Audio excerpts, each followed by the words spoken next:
今週のアップデート情報を。わっほーい。アップデート情報が来る時が一番の楽しみです。今週の福袋お祈りの詳細や新ガチャ情報はどうなっているのか気になる。他にもまさかの復活を遂げた要素なんかもあるから注目だぜ。ではまずはじめに早めに終わらせておくべき緊急性の高いものを紹介していくよ。明日17日の午後2時に復刻イベント、半楽のミクロファンタジア短縮版が終了するぜ。特にこちらのイベントではイベントポイントで、人片白や仲間確定宿死が交換できるのでそれが取れるぐらいはポイントを集めよう。素材の交換期間は1月24日で終わるので交換を忘れずにやっておきましょう。このイベントで手に入る絵札の星5地霊伝、午後のひとときはそこまで汎用性は高くないので特に周回はしなくてもいいぜ。イベントが被っているので忘れやすいが、忘れずに交換しておこう。また新年でたくさんの風結晶を使ったはずなので、必ず課題の風結晶を忘れずに回収しよう。思った以上にイベントの課題から風結晶回収できますからね。続いて新春青レイムと赤マリサのお祈りガチャが17日に終わってしまうぜ。二人とも2025年一発目にふさわしい破格な性能をしていました。もしまだ手に入れきれていないという方は、なんとかコウマ島やイベントなどで風結晶を集めて赤マリサだけでも当てておこう。このマリサは2025年ずっと使われるはずでしょうからね。前に出したガチャ動画なんか見て気持ちを高めて引いてみてくれ。同じく新春キャラに対応するフクレイも終わるよ。どちらも性能が高いので、一つずつは持っておくといいよ。続いて白霊レイム CF1 シャープと霧雨マリサ CZ1 シャープの体験探索が17日に終了。こちらは全ての強化を完了した状態の新年キャラがゲストとして登場し、強さを体験できるクエストですよ。こちらではゲストだけでも勝てちゃうほど楽なステージなんだけど、風結晶がもらえるので必ずやっておこう。もう二度と来ない探索だしね。終了日時は2025年1月17日までなので、もしやっていなかった方は今のうちにやっておきましょう。そして非常に豪華な報酬が獲得できる年始参り片白キャンペーンが行われているぜ。こちらはなんと課題を達成することで全クラスの片白を獲得することができるキャンペーンですよ。つまりエピックやレリックの限界突破素材を獲得できるので絶対やらないと。課題に関しては初心者さんでも達成できるレベルであり、終了日時が2025年1月31日まで開催されているからしっかりとやっておこうぜ。新年キャラはエピックだったので片白は必ずゲットしないとね。1月31日までと余裕はあるが、課題の中には15日間ログインしないと達成できない課題もあるので注意してくれ。ただ15日間ログインしなくとも他の課題を達成すれば片白は獲得できますよ。ただログインすれば小石ちゃんと心ちゃんの可愛い絵札がゲットできるのでログインもしちゃおう。よければ私のお耳もハムハムしてくれませんか。ではここからはアップデート情報を紹介していくよ。まずはじめに妨害式無料育成応援パックが配布されるぜ。福袋ガチャで超フェステイチャンシとか水着や雲ゆかりをゲットした人は素材を使っているのでありがたいですな。中身はそこまで特別なものはないが無料で受け取れるものなのでしっかりもらえるもんはもらっておこう。結構忘れやすいことなのでこの動画を見終わったら取りに行こう。配布期間は2025年1月17日メンテナンス後で終了日時は2025年1月24日と短いので注意してね。続いてデイリー探索回数プラス2キャンペーンが開催されるぜ。こちらは1日3回挑戦できるデイリー探索が、期間中1日に5回挑戦できるようになります。デイリー探索回数プラスには日曜日にも適用されるので、合計15週も回れるから知っておくといいぜ。開始日時は2025年1月18日で終了日時は2025年1月23日までと短いので特に今週は忘れず回ろう。復刻イベント化をするセット妖精の酔いや水立て海湾を添えて短縮版が開催するぜ。開始日時は2025年1月17日メンテナンス後で終了日時は2025年1月24日となっているよ。ただ長期イベントも24日で終わるので、最悪こちらをスルーして長期イベントでレアイベントポイント集めをしてエクストラ以上の片白集めるのを優先した方がいいね。周回するなら場所はどこ？周回は騒動の果てにがおすすめ。ゲージはあるが、1ウェーブで終わるため、短時間の周回ができるよ。今回のイベントは1ウェーブゲージなしがないっぽいね。まあ片白と仲間確定のりとは手に入れれるように回っておくといいかも。そして記憶遺跡が追加されるぜ。レリックお祈りで登場するキャラクターの紹介シナリオを見ることができる常設イベント記憶遺跡に新たな探索が追加されたよ。レリック逆連のストーリーが見られるのよね。またこちらではクリアで、MV のワンシーンを切り取った絵札が獲得できるぜ。ホーリーアゲインの性能はどんな感じなの？装備スペカの通常弾の威力を 30%、60% アップ 1T。装備スペカの星属性の威力を 25%、50% アップ 1T。寄港式が使用時に味方全体の陽光を1段階2段階アップ 2T。といったようにバカ強いが、通常弾は非常に持っているものが少なく相性のいいのが残務様ぐらいでレリック白蓮を持っていない人は後回しでいいぜ。そしてコウマ等20回追加。今回は新たに10回層が追加され、計530回で手強い相手が待ち受けているぜ。2025年1発目なので新キャラが登場するストーリーがありそうだ。豪華報酬を獲得しながら遥か彼方の最上階を目指そう。かなり風決勝も減ったのでまた頑張って登っていこ。そして紅水着マリサがメインの永遠戦線早期開催が復刻するぜ。今回のステージで有効な属性は何だい？今回のステージで有効な属性は星属性、火属性、月属性だぜ。なかなか編成バランスがむずそうだ。なーに言ってるんだ。最近出たじゃないか。新春赤マリサが。そっか、新春赤マリサは一星が使えるよね。さらに前回紹介した究極のコンボができるみよいちゃんは星付き属性なので、早速この2人の36倍コンボを使ってみるといいぜ。おお、いい練習相手だ。他にはエピックより神ジョーニャエクストラクラピなんかが活躍しやすいステージだぜ。大概主人公接待されているマリサが使えるのでかなり楽でしょうね。続いて衛星からのお年玉がこの令和の時代にまさかの復活。いつの間にか消えたあのイベントが復活？こちらは2021年1月1日1月15日から限定開催されていたんだ。2022年から確かなくなったのよね。時期的にもあれだし、どうして今更。ところでこれはどんなイベントなの？イベント衛星からのお年玉は敵を倒すのではなくゲージを維持するいつもとは一風変わった特殊な形式のイベントだ。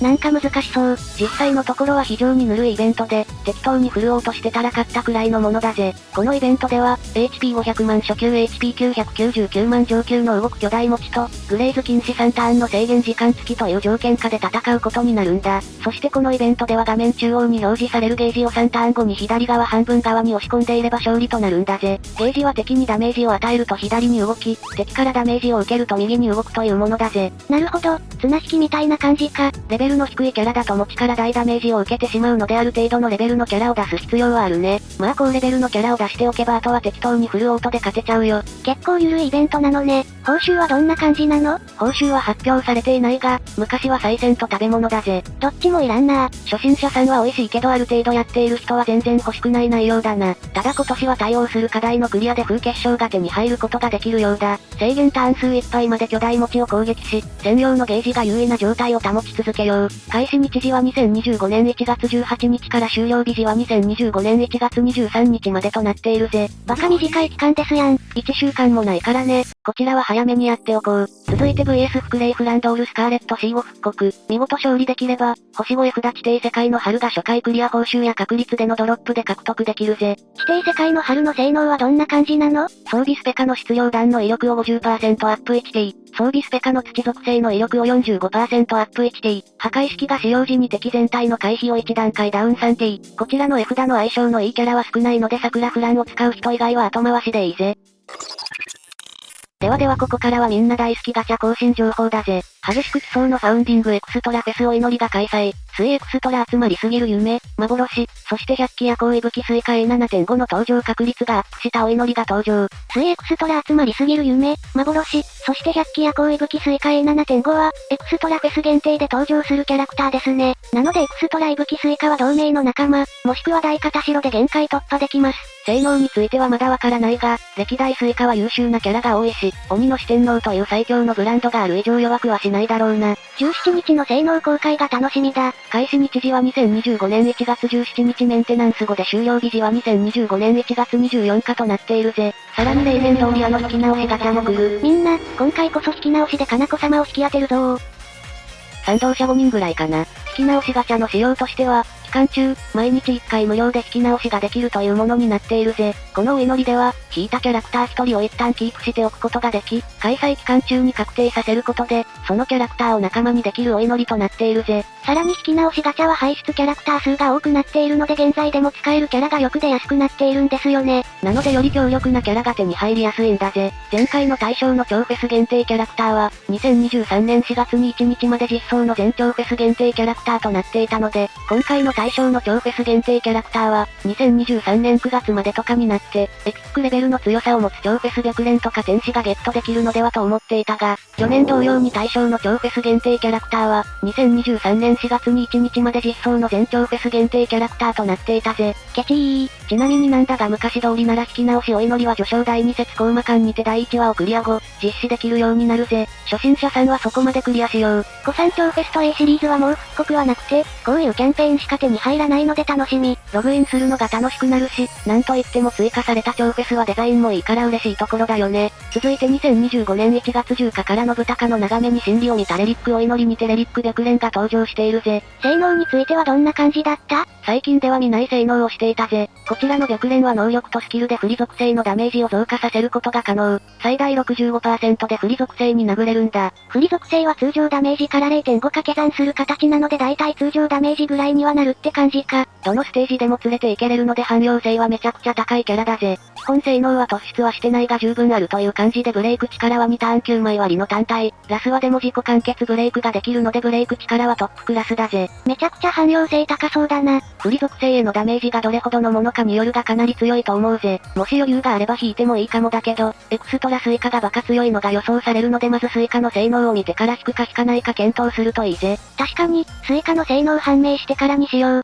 そして今年も1年に1度だけ引ける福袋ガチャが更新。このお祈りでは神決勝でしか引けないが、各コレクションにはキャラ6人が指定されており、10連目でそのうちの誰か1人が確定で排出されるぜ。こちらのガチャは期間中はお一人様1回限りで、神決勝600個で10回の一括お祈りが行えれるぜ。やっぱりかなりお得なので1回しかダメなのね。だからやはりできるだけ外れ枠を避けた方がいいな。それで今週のラインナップはどんな感じなのか教えろみょん。まずはじめに紹介するラインナップは攻撃式プラス速攻式だぜ。こちらのラインナップはバカ強いです。外れがいないし、全員優秀と言えるキャラしかいないぜ。古いキャラが一人もいないもんね。詳しいキャラ情報は後でこちらを見るといいが、まずエクストラ以上のキャラはどちらも強力なキャラだ。まず目玉はライブマリサとレリックレイムだな。ライブマリサはブレイク力は2ターン6枚とエピックではあんまり高くないが、インコを1ターンで7段階上げれたり、一応ダメージ増加を持っていたり霊力配布もできるのでかなり安定感あるキャラだな。攻撃式だけど支援よりの攻撃式という感じですね。またインコで速力支援もできるから、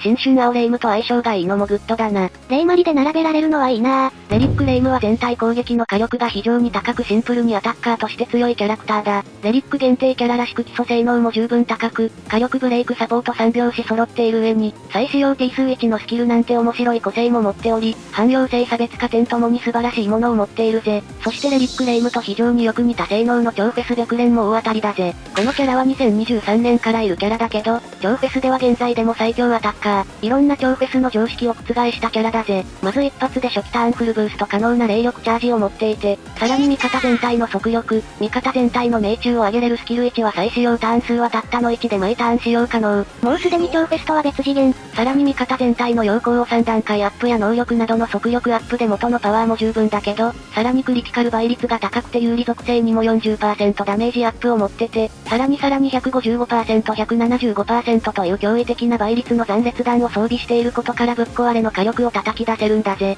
マジで基礎スペックがエピックやないか。加えて霊力が完全自己完結した 2T で7枚9枚の毒切り付与&ブレイクという超フェス現最高クラスのブレイク性能を持っていて大当たり超フェスだぜ。レリック河川なんかもラスは 275% 残裂弾を持っていて古いレリック以上の実力を持っているぜ。そして超フェスプリズムリバーも、最近のキャラらしく高い性能をしているぜ。外れという外れのいない非常に安泰なラインナップですわ。ただレリックレイムに関しては何度も復刻していて持っている人が多いので、目玉キャラの白蓮とライブマリサの2人になる可能性はあるね。と言ってもレイムを持っていてもこちらは非常におすすめなラインナップだよ。あとタワー率が高く続いて紹介するラインナップは破壊式プラス支援式。こちらも非常におすすめだな。クリティカルの威力を上げれてレリックかぐやのインコ付き属性パーティーのようにもなるジェニックミマ様。スキルのターンを減らすだけでなく味方全体の陽光ランク2を2段階上げれるエピック河川とエクストラ以上の2人もとても優秀なキャラ。また超フェスの八つ橋とケイネはかなりできる部類の超フェス。他2人はデザインがいいということで、比較的外れが少ないし、エクストラ以上のキャラがかなりレアかつ優秀なキャラクターなのでおすすめだぜ。ジェニックは復刻が少ないのでここで当てておきたいですよ。続いて防御式プラス妨害式のラインナップを見てみよう。このラインナップはあまりおすすめしないかな。まずエクストラ以上のキャラはレリック小石とエピックサトリ。レリック小石はステータスは高いが、結界異常が噛み合ってなかったり特攻が狭くクリティカル命中が低めだったりと惜しい要素があるキャラだな。エピックサトリは防御式不遇時代のキャラ。その他超フェスはそこそこできるって感じの子だね。あとフェスも一人いるし、目立った優秀なキャラはいないので、スルーした方がいいね。続いてのラインナップは技巧式プララス回復式。エクストラ以上のキャラはエピック水着ゆかりとライブレイム。この2人はどちらも支援力が高く非常に優秀だぜ。ただ超フェスはパルシがかなりできる部類という感じかな。